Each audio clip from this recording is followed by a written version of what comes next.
बोलो जयकारा बोल मेरे श्री गुरु महाराज की जय। संसार के अंदर हम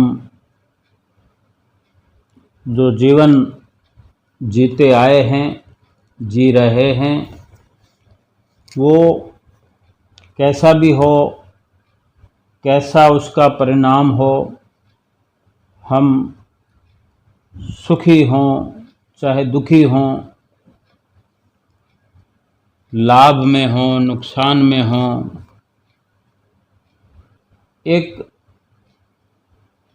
जो संसार का तरीका है जीवन जीने का, जरूरी भी है कि भले ही स्वार्थ का रिश्ता संसार में चलता है, संतों महापुरुषों ने भी फैसला दे दिया है कि ये रिश्ते जितने भी हैं स्वार्थ के। हम आरती में भी गाते ही हैं स्वार्थ का संसार। और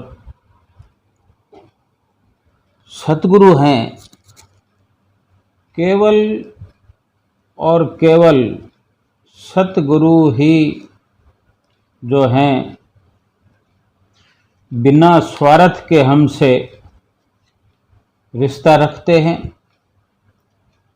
और हम नित्य प्रति जिन शब्दों का उच्चारण करते हैं और एक लगन से करते हैं, तो यकीन से करते हैं, विश्वास से करते हैं। तुम बिन कोई मीत नहीं स्वार्थ का संसार, बिन स्वार्थ सतगुरु करें निस दिन पर उपकार। कि अगर हमें पक्का यकीन है, इसी यकीन की चर्चा अगर हम करें, एक विचार भी करें, संसार में अगर कोई मीत बनते हैं, भले झूठे रिश्ते हैं, झूठे आपस के अंदर संबंध हैं, तो एक नियम चलता है कि एक हाथ ले एक हाथ दे। कि जितना तुम हमारे लिए करोगे उतना हम भी तुम्हारे लिए कर देंगे। और फिर भी अपनी बात को पूरा कर पाते हैं कि नहीं, हो सकता है मतलब निकल गया तो फिर पहचानते नहीं। वो जो स्वार्थ पर टिका हुआ रिश्ता है, वो स्वार्थपरता में भी पूरा नहीं उतरता। यानी वो संबंध जो हम कहते हैं कि झूठे संबंध हैं, तो वो झूठा कहलाने के भी काबिल नहीं होते। कब कहाँ से चूक हो जाए और रिश्ता खत्म। वरना जो मुंह से कहा जाता है या एक तरफ से कुर्बानी होती है, तो दूसरी तरफ से भी कुर्बानी करने की जो बात की जाती है, संकल्प लिया जाता है कि भाई आज तुमने हमारी मदद की है तो आप भी हमें याद कर लेना, जब ज़रूरत पड़े हम आधी रात को तैयार रहेंगे। फिर ये रिप्लाई या दूसरी तरफ से कही हुई बात मदद के लिए वो पहुंचता है कि नहीं। अगर नहीं पहुंचता है तो वो रिश्ता तो झूठे से भी गया गुजरा हो गया। जैसे कहते हैं ना कि पाप कर्म करने से नरकों में जगह मिलती है, तो उस पर एक और भी चर्चा होती है कि भाई तुमने जो पाप किया है तुम्हें तो नरक में भी जगह नहीं मिलेगी। तो ऐसे ही ये जो झूठे रिश्ते हैं, तो ये कहीं कहीं झूठा कहने का भी अधिकार रिश्ते ये खो देते हैं। चलो ये मान लें कि स्वार्थ के रिश्ते हैं, झूठे रिश्ते हैं, इस संसार तक हमें अंतिम समय तक काम आएंगे।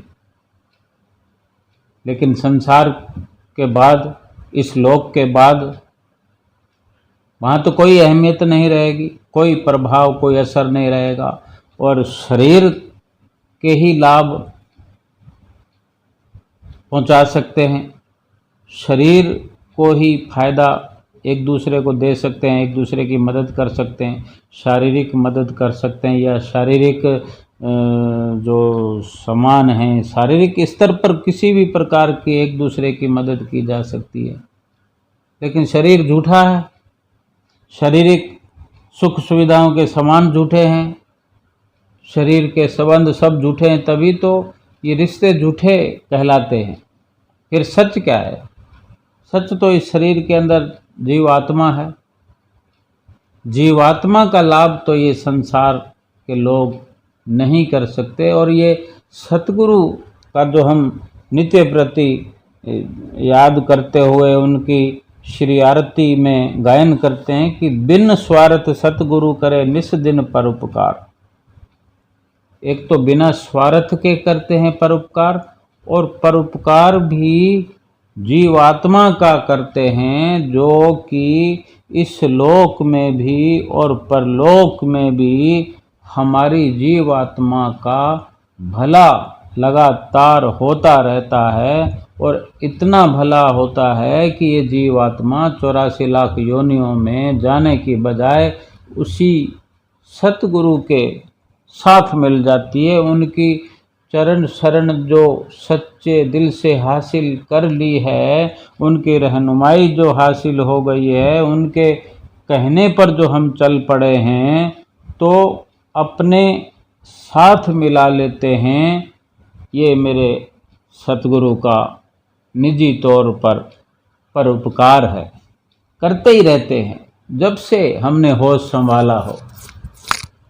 जब शरण में नहीं आए हैं श्री गुरु महाराज जी की, तब तक तो हम कैसे कह सकते हैं कि हम तो 4 साल की उम्र में होश में आए थे, 5 साल की उम्र में समझ आ गई थी। हो सकता है हम 50 साल की उम्र में भी चरण शरण ग्रहण ना की हो, संतों महापुरुषों की श्री गुरु महाराज जी की चरण शरण में हम नहीं आए हों, और आ गए तो उनका कहना मानना शुरू ना किया हो। नाम की बख्शिश भी हमने करवा ली, लेकिन कहना नहीं मान रहे हैं। कुछ जो कथनी और करनी में फर्क होता है, उसके बारे में विचार न करते हुए हमने प्रयास नहीं किया है, तो लाभ तो ना हुआ, यानी हम होश में नहीं आए और कहना मानना शुरू कर दिया है, आज से शुरू किया है या आज से कर देंगे। जो जो हमारे लिए आदेश हैं उसकी पालना हमने शुरू कर दी है, आज से शुरू की है, तो हम आज होश में आ गए हैं। और होश में आने के बाद हमारे पास हर वक्त पर्याप्त समय होता है। लेकिन एक बात को हमेशा ध्यान में रखना चाहिए, अगर हम 10 साल बाद भी होश में आएंगे तो भी हमारे पास पर्याप्त समय होगा कि हम अपना जीवन को संवार सकें, जीवन का उद्धार कर सकें। लेकिन 10 साल के बाद होश आए या 1 साल के बाद होश में आए या 10 घंटे बाद होश में आए, लेकिन ये ज़रूरी तो नहीं कि हम 1 साल या 1 महीना या 1 दिन, 2-4 घंटे या 10 साल, क्या ज़रूरी है कि हम जिएंगे? अगर अगले पल ही हमारी आँख न खुली फिर क्या करेंगे? अगर यही पल हमारे लिए आखिरी हुआ, अगर इसी पल में ही सब कुछ संपूर्ण हो गया, तो फिर कहाँ हमारे पास कौन सा समय होगा, कौन सा हम सुधार करेंगे, कैसे अपना उद्धार करेंगे? लेकिन अभी अगर होश में आ गए हैं, इसी वक्त होश में आ गए हैं, तो हमारे पास बेशक पर्याप्त समय है। और जो संसार का नित्य प्रति नियम चलता है, एक दूसरे से कुछ मांग होती है, एक दूसरे से कुछ लेन देन होता है। तो श्री गुरु महाराज जी तो हमें नित्य प्रति देते ही देते हैं, हर पल हमें दे रहे हैं, लेकिन हमसे उम्मीद तो करते हैं। हमसे यूं समझ लें कि जो हमें आदेश करते हैं कि सभी गुरुमुखों ने पांचों नियमों की पालना करनी है, यानी श्री आरती पूजा को नित्य प्रति दोनों समय करना है और सेवा में भाग लेना है, सत्संग को सुनना है, सत्संग में रहना है, सत्संग को अपनाना है, सत्संग के दायरे में व्यवहार करना है, दर्शन करने हैं, ध्यान करना है। ये सभी नियमों का पालन भली भांति करते हुए 2 घंटे सुमिरन करना है। यूं समझ लें कि हमें ये हिदायत जो हुई है तो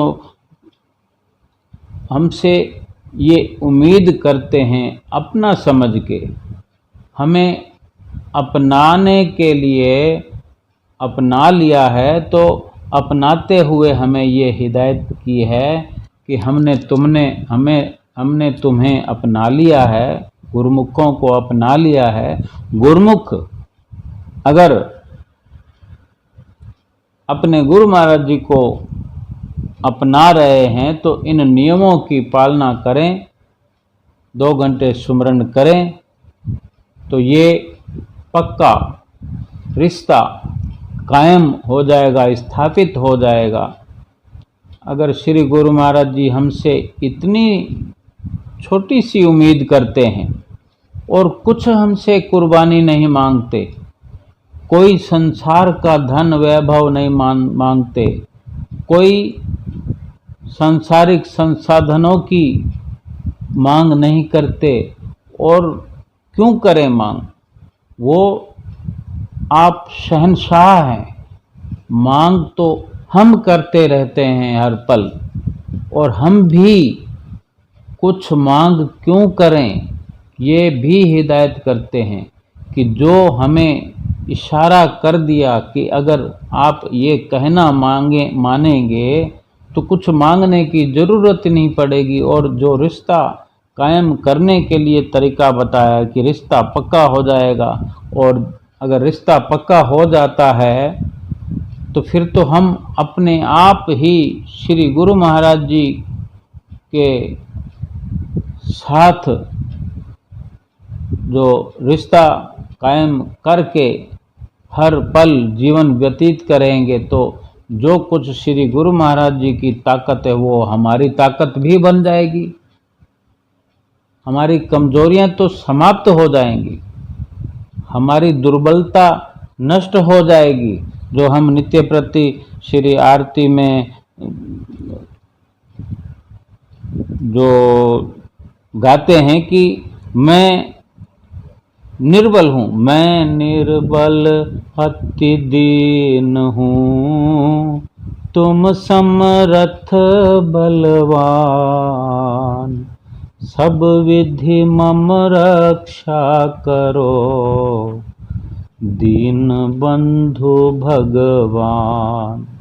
मांग करते हैं ना कि मैं निर्बल हूँ, कमजोर हूँ, तुम समर्थ हो, तुम बलवान हो, ताकतवर हो, सब विधि मम रक्षा करो, इन हर प्रकार से मेरी रक्षा करो।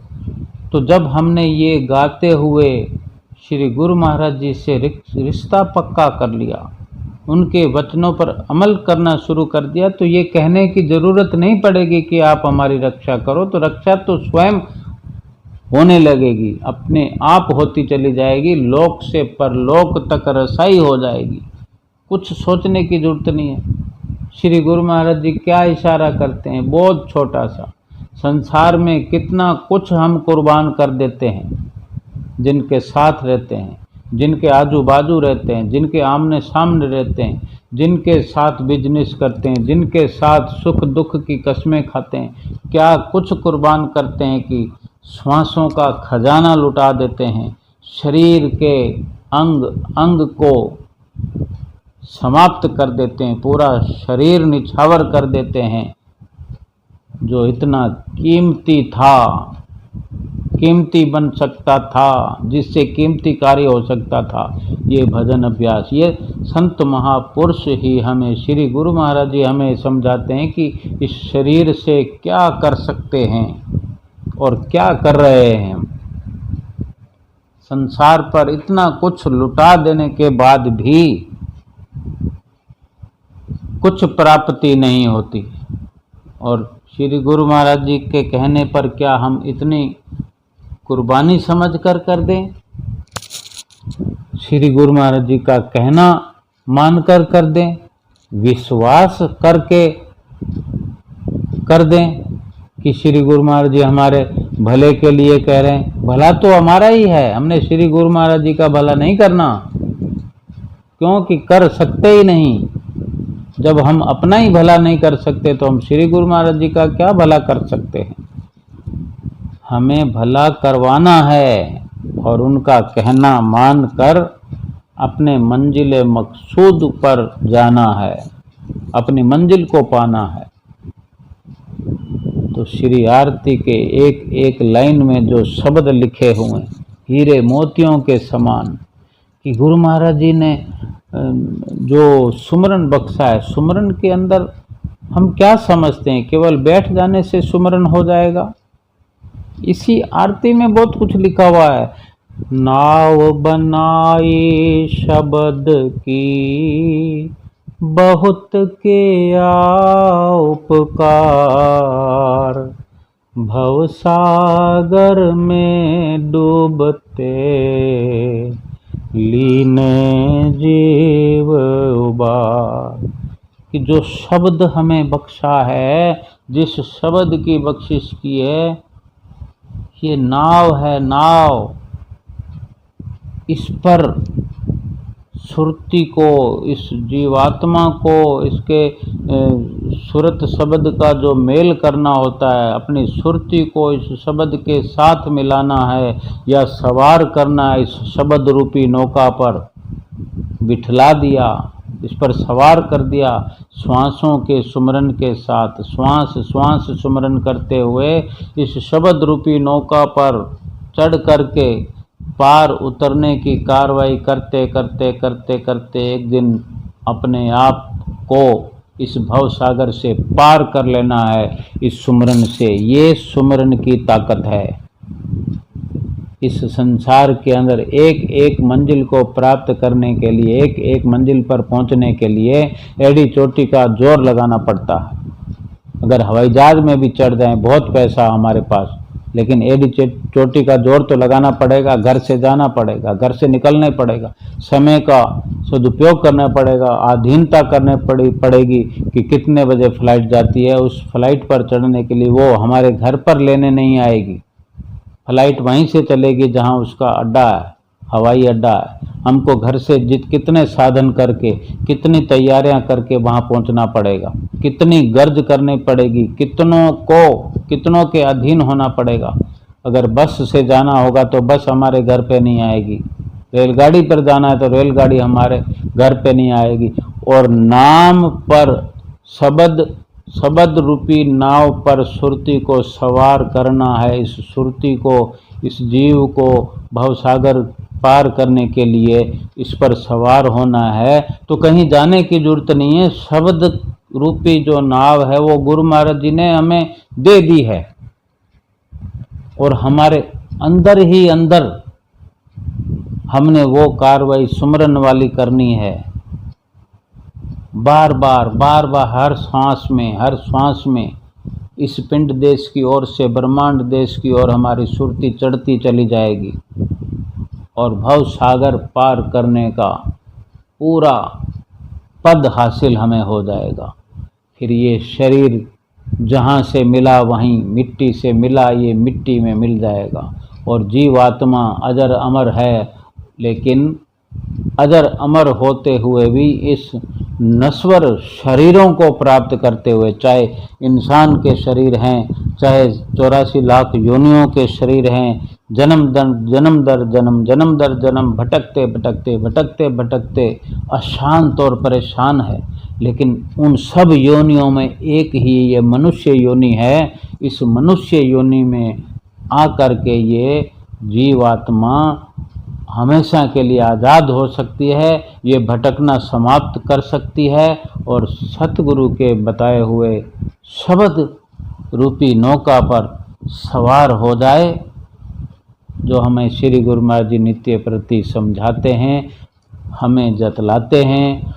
अफसोस करते हैं कि अगर ये जन्म यूं ही चला गया तो फिर दोबारा मिलने का नहीं है। कोई दूसरा दुनिया में मेरे श्री गुरु महाराज जी जैसा नहीं है जो हमारे लिए इतने भले की कहता हो, इतने भले के लिए सोचता हो और हमारे भले के लिए अपने तन पर कष्ट सहन करता हो। दुनिया में कोई नहीं है।